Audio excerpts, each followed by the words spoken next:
move here for the high-quality public schools. Why do you want to take money out of the public schools and give it to the private schools?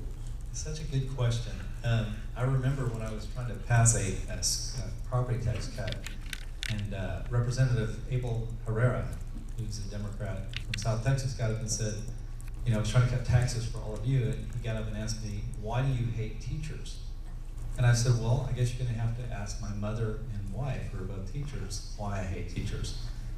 That's similar to that question. I'm not opposed to public schools, I'm not opposed to private schools. I like competition. And I think we ought to have opportunities for homeschoolers, for private schoolers, for public education, and competition is a good thing. It works in every other part of our lives. In business, it works because it makes people better. And these guys, I don't know exactly what they do in their jobs, but I guarantee you, whatever it is, they have competition in whatever they're doing. And I think competition would be a good thing. I tend to be more on the tax credit side for school choice, but I think the dollars ought to follow the parents. And I think that I don't think that means we shouldn't fund public education. There just ought to be competition. Okay.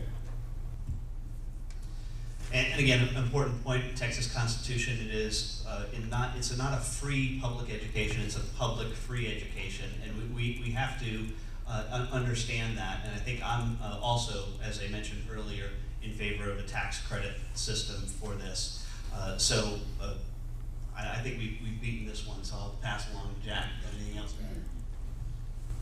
We already experienced at the higher education level. We have all sorts of subsidies and tax credits. And what happens is the cost of higher education goes up and the quality goes down.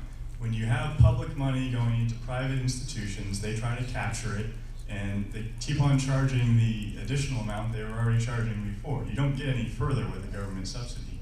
Most of the time conservatives understand that, but when it comes to vouchers, somehow they forget it. Public money should stay in public institutions. Okay. Now we're going to take the questions from the floor, and Nancy has selected a couple.